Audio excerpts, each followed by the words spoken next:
Assalamualaikum warahmatullahi wabarakatuh.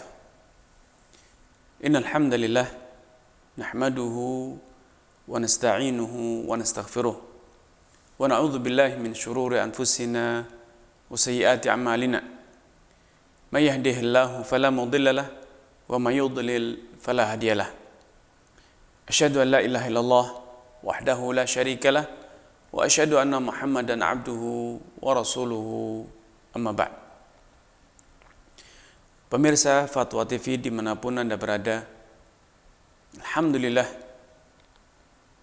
segala puji dan puja sepatutnya senantiasa kita aturkan kepada Allah Azza wa Jal berkat kemurahan dan karunia-Nya. Alhamdulillah pada saat ini kita telah mendekati dan sesaat lagi kita akan menyambut hadirnya tamu yang istimewa, yaitu Ramadan. Sesaat lagi kita akan kehadiran tamu yang sangat istimewa, yaitu bulan Ramadan. Tentu bagi umat Islam, datangnya momentum atau musim-musim semisal Ramadan itu membuka lembaran baru dalam hidupnya, senantiasa membawa harapan baru dalam hidupnya. Betapa tidak, Ramadan adalah salah satu momentum besar bagi umat Islam untuk bisa berpacu mendekatkan diri kepada Allah Subhanahu wa taala, menggapai kemurahannya dan ampunannya, maghfirahnya, dan juga membuktikan diri sebagai hamba Allah Subhanahu wa taala. Karena memang umat Islam secara khusus dan umat manusia secara umum lahir di dunia ini, tercipta di dunia ini adalah untuk mengabdi kepada Allah Subhanahu wa taala, membuktikan diri sebagai hamba Allah. Wa ma khalaqtul jinna wal insa illa liya'budun. Tidaklah aku ciptakan jin dan manusia kecuali agar mereka beribadah kepadaku, kata Allah Subhanahu wa taala. Karena itu wajar bila umat Islam setiap kali datang momentum-momentum ibadah, musim-musim ibadah semisal Ramadan, bulan-bulan haram, hari-hari yang istimewa, umat Islam senantiasa gegap gempita, bergembira, seakan rasa rindu mereka, rasa rindu yang ada di dalam hati umat Islam seakan sedikit terobati rindu kepada alam kita yang sejatinya, dunia kita yang sejatinya, itu alam akhirat. Terlebih pada setiap momentum-momentum tersebut, Allah Subhanahu wa taala senantiasa memberikan kemurahan yang lebih banyak, lebih luas, lebih lapang. Dengan memanfaatkan momentum tersebut, maka umat Islam semakin bergegas, semakin cepat merapat, semakin cepat mendekat kepada Allah Subhanahu wa taala. Allah Subhanahu wa taala berfirman, "Ya ayyuhalladzina amanu kutiba 'alaikumusiyam kama kutiba 'alal ladzina min qablikum la'allakum tattaqun." Wahai orang yang beriman, telah diwajibkan atas kalian berpuasa bulan Ramadan sebagaimana telah diwajibkan atas umat-umat sebelum kalian. Niscaya dengan berpuasa di bulan Ramadan kalian akan menjadi orang-orang yang bertakwa, la'allakum tattaqun. Pada ayat ini ada satu jaminan dari Allah Subhanahu wa taala bahwa dengan kita menjalankan puasa Ramadan, dengan menunaikan puasa Ramadan seutuhnya, sebaik mungkin, sesuai dengan yang dicontohkan Nabi SAW, bukan sebatas menahan dahaga, lapar, namun puasa juga menahan hawa nafsu, keinginan berbuat yang mungkar, hawa nafsu yang buruk. Maka bila puasa ini betul-betul ditunaikan sedemikian rupa, lillahi azza wa jalla, semua itu dalam rangka menggapai mardhatillah, maka Allah jamin la'allakum tattaqun, pasti kalian akan menjadi orang-orang yang bertakwa. Betapa tidak, pada bulan Ramadan atau puasa Ramadan, nilai-nilai takwa itu betul-betul nyata. Diawali dengan menahan diri dari nafsu, menahan diri dari kemaksiatan, bahkan membatasi diri dari hal-hal yang mubah, yang kurang mendukung untuk dekatnya kita kepada Allah Subhanahu wa taala, semisal makan, minum, berfoya-foya dengan pasangan hidup, bersenang-senang dengan pasangan hidup, menuruti hawa nafsu. Walaupun itu mubah, namun tidak dapat dipungkiri bahwa menyibukkan diri, mengisi waktu dengan aktivitas makan, minum, berhubungan badan dengan istri, berkata-kata yang sia-sia, tidak sejalan dengan upaya kita kembali kepada Allah Subhanahu wa taala. Karena semula umat manusia diciptakan di surga, namun terdampar di bumi ini, di dunia ini, karena dosa. Karena dosa, ambisi menuruti nafsu. Sehingga wajar bila umat Islam dengan hadirnya momentum semacam ini, umat Islam bergembira karena lembaran baru terbuka, harapan baru terpampang bahwa kita akan segera sampai kepada tujuan, yaitu surga. Dan dalam ayat di atas Allah Ta'ala jamin la'allakum tattaqun, dengan menjalankan puasa kalian pasti akan menjadi orang yang bertakwa. Karena takwa itu, ya, hakikat dari puasa, takwa itu terdiri dari dua unsur. Unsur menjalankan perintah dan meninggalkan larangan. Pada ibadah puasa, kedua unsur ini terpenuhi. Kita menjalankan perintah Allah Subhanahu wa taala karena Allah telah wajibkan puasa. Kutiba alaikumusiyam, telah diwajibkan atas kalian berpuasa. Dan juga kita meninggalkan larangan-larangan sebagaimana yang Allah nyatakan, wa kulu washrabu hatta yatabayyana lakumul khaytul abyadu minal khaytil aswadi minal fajr thumma atimmus siyama ilal lail. Makanlah, minumlah hatta yatabayyana lakumul khaytul abyadu minal khaytil aswad. Makan, minumlah kalian, turutilah kemauan kalian untuk makan dan minum, melampiaskan nafsu dengan yang halal sampai terbitnya fajar. Dan bila fajar telah terbit, maka sempurnakanlah puasa, yaitu tahan diri kalian dari makan minum, menuruti nafsu yang halal, dan segera sambut perintah Allah. Inilah nilai dari takwa, inilah hakikat dari takwa. Bagi orang yang bertakwa, alih-alih meninggalkan yang haram, alih-alih meninggalkan yang jelas-jelas mungkar, sekedar yang mubah saja ditinggalkan. Demi apa? Memenuhi seruan Allah, demi mematuhi perintah Allah dan Rasulnya. Sehingga bagi orang yang telah menjiwai nilai-nilai puasa, takwa itu betul-betul nyata. Dia siap bukan sekedar meninggalkan yang haram, dia akan meninggalkan hal-hal yang mubah, yang enak, yang dia suka, yang dia senangi. Demi apa? Demi tercapainya ketakwaan, dekatnya diri dia dengan Allah Subhanahu wa taala.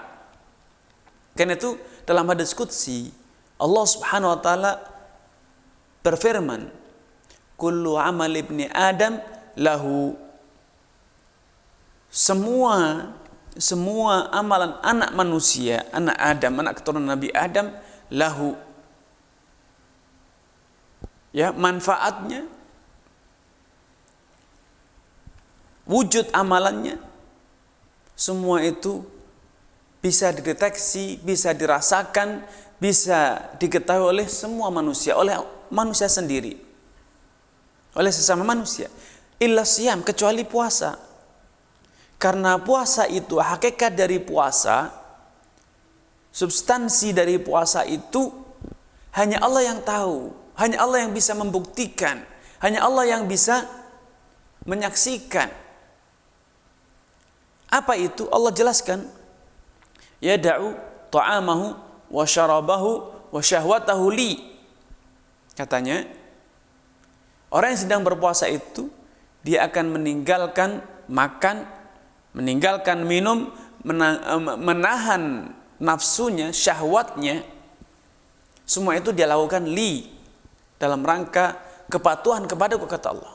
Padahal kita tahu, selama ini Anda bisa renungkan, Anda bisa rasakan sendiri bahwa untuk urusan makan dan minum seringkali itu adalah satu aktivitas yang bersifat personal. Dengan mudah Anda menyembunyikan makan dan minum. Kebanyakan dari kita ketika makan dan minum tidak banyak orang yang tahu. Apalagi melampiaskan syahwat dengan menggauli istri. Tidak ada yang tahu. Karena itu dilakukan di tempat yang sembunyi, di tempat yang tertutup.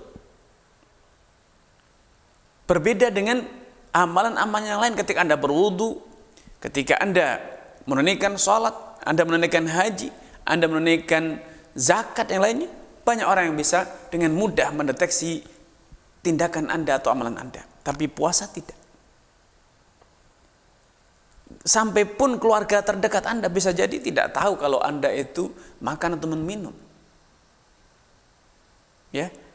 Karena itu wajar bila Allah tegaskan dalam hadis qudsi ini, kullu amali ibni adam lahu illa siyam fa innahu li wa ana ajzi bih. Kecuali puasa itu betul-betul spesial untukku, kata Allah.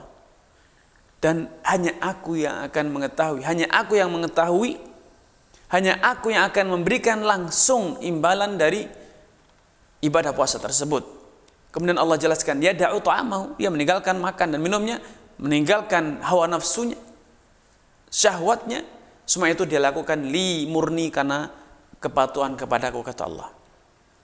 Sehingga dengan penjelasan ini kita bisa dapatkan bahwa orang yang sedang berpuasa betul-betul sedang menunaikan separuh dari nilai-nilai ketakwaan, yaitu meninggalkan sesuatu yang terlarang, bukan sekedar yang haram.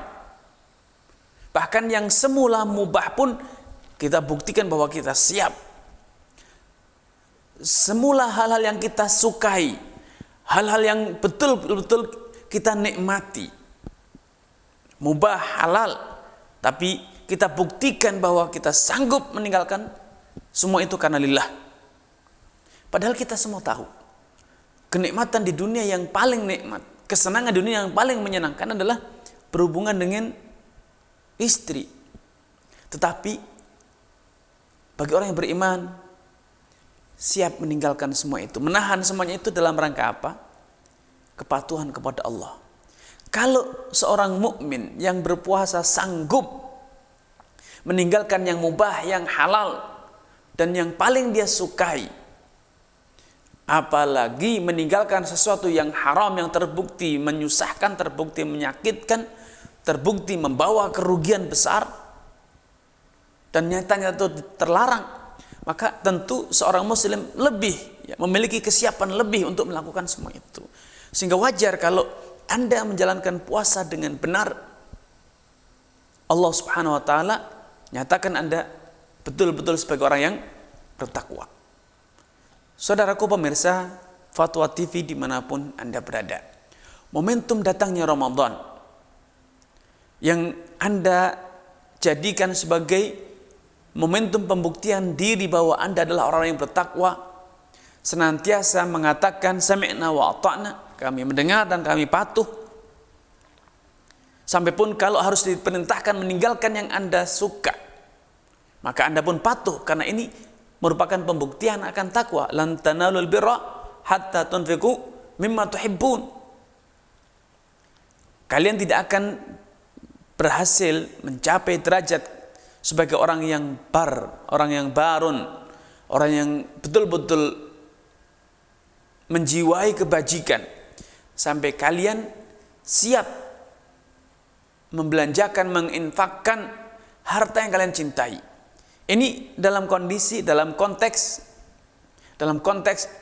berinfak, yaitu Anda siap mengorbankan sesuatu yang Anda suka, sesuatu yang Anda cintai.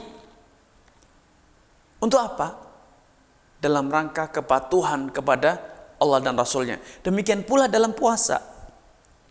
Anda dengan berpuasa membuktikan diri bahwa Anda siap meninggalkan, siap menghentikan diri dari hal-hal yang Anda suka. Demi apa? Demi menjalankan perintah Allah dan Rasulnya. Tentu inilah hakikat dari ketakwaan itu. Wajar kemudian bila dikatakan Anda dengan berpuasa betul-betul menjadi orang yang bertakwa. Karena itu datangnya Ramadan senantiasa membuka lembaran baru, senantiasa membawa optimisme baru bagi umat Islam. Syahrul Ramadan alladzi unzila fihi al-Qur'an hudan linnas wa bayyinatin minal huda wal furqan. Bulan Ramadan yang padanya unzila fihi al-Qur'an, diturunkan Al-Qur'an. Yang Al-Qur'an itu diturunkan dalam rangka apa? Hudan linnas, sebagai petunjuk bagi manusia, wa bayyinatin minal huda wal furqan, dan sebagai penjelas yang akan merinci, menjabarkan secara tuntas apa yang telah Allah turunkan berupa petunjuk-petunjuk, dan Al-Furqan berupa pembeda-pembeda yang dengannya Anda akan mampu membedakan antara yang benar dan yang batil, yang bermanfaat dari yang membawa madarat, kesesatan dari hidayah. Al-Furqan Allah turunkan pada bulan Ramadan. Al-Quran Allah turunkan pada bulan Ramadan. Ini sebagai pembuktian kedua betapa datangnya Ramadan membuka lembaran baru bagi umat Islam. Karena pada bulan Ramadan ini memori umat Islam kembali segar mengingat momentum turunnya Al-Quran. Yang momentum turunnya Al-Quran itu adalah berarti bagi umat Islam terbukanya, tersinarinya dengan jelas jalan menuju surga, sehingga tidak lagi samar antara jalan menuju ke surga dari jalan menuju ke neraka. Umat Islam pada bulan Ramadan kembali terobsesi untuk bergegas menuju kepada surga dan ampunan Allah.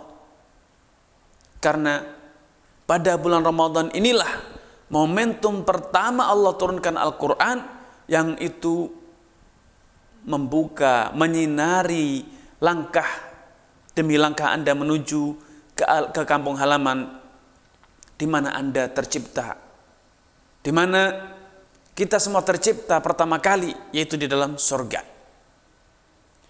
Kalau kehidupan di dunia ini sebelum turunnya hidayah dari Allah Subhanahu wa taala, sebelum turunnya Al-Qur'an, syarat dengan hawa nafsu, syarat dengan godaan dan bisikan iblis, maka dengan turunnya Al-Qur'an yang diturunkan pada bulan Ramadan, godaan iblis yang disampaikan, dikemas dalam bahasa, dalam kegiatan, amalan, perbuatan yang semula menggiurkan, semula nampak logis, maka dengan Al-Quran yang diturunkan pada bulan Ramadan, semuanya tersibak, semuanya terbuka dengan jelas, tidak ada lagi yang samar. La raiba fih, tidak ada kesamaran padanya. Karenanya, saudaraku seiman dan seakidah, pemirsa Fatwa TV dimanapun Anda berada,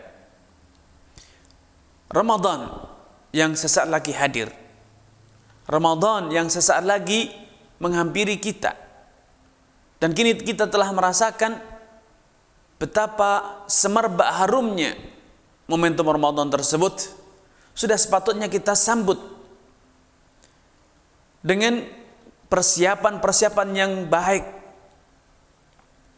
mempersiapkan mental kita, mempersiapkan keluarga kita, mempersiapkan diri kita untuk bisa menjalani aktivitas di bulan Ramadan berupa berbagai macam ibadah, siyam, qiyam, qiraatul Quran dengan semaksimal mungkin, sehingga ketika kelak Ramadan telah berlalu, kita betul-betul telah mendapatkan fadilah keutamaan Ramadan semaksimal mungkin.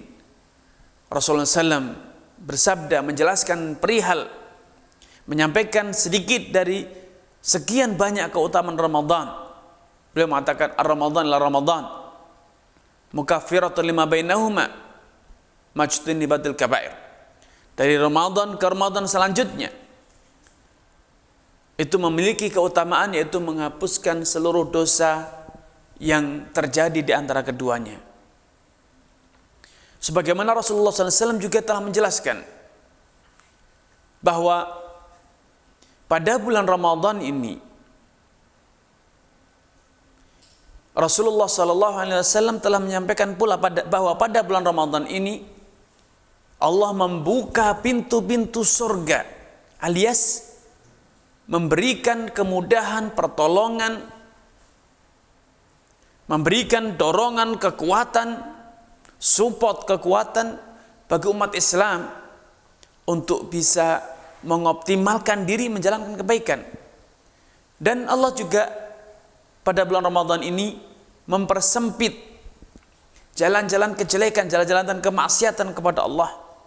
Idza kanat awwal lailatin min Ramadan, kata Nabi, bila malam pertama bulan Ramadan itu telah tiba, futihat abwabul jinan, pintu-pintu surga itu dibuka selebar-lebarnya, walam yughlaq minha bab, dan tidak satu pun dari pintu-pintu surga, tidak satu pun dari jalan-jalan kebaikan yang akan mengantarkan Anda ke dalam surga, tidak satu pun yang tertutup atau terhalangi,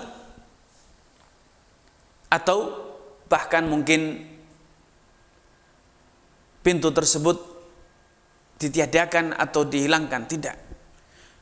Betapa banyak dan betapa sering pada Ramadan yang telah lalu kita membuktikan diri pada Allah Subhanahu wa taala, juga kepada diri kita, bahwa pada bulan Ramadan begitu banyak amalan-amalan yang bisa kita lakukan dengan mudah,